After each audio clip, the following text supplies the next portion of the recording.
Too much lubricant or lubricant that is too thick has a tendency to prevent the rolling elements from actually rolling. Instead, they slide over the surfaces. The signs of this occurring show up as smeared and scraped areas on the raceways. Rust may occur because incorrect lubricant was used. The rust particles then act like grinding paste, causing accelerated wear.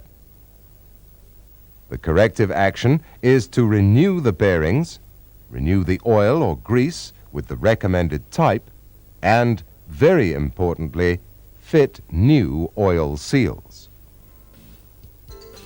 After the pause, we shall discuss vibration damage.